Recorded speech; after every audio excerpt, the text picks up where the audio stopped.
वो बेटा नीचे उतर यार।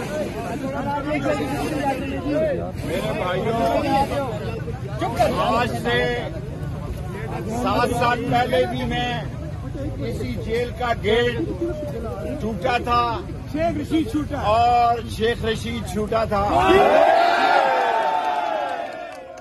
आज मैं ये कहना चाहता हूँ कि मेरा ख्याल था कि ससुराल ख्याल रखेगा।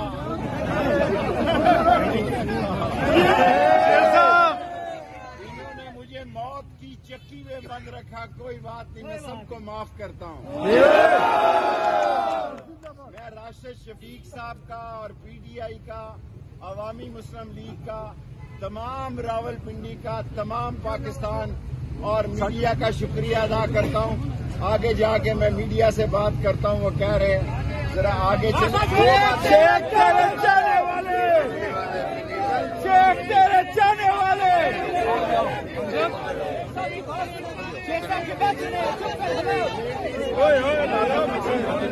नाला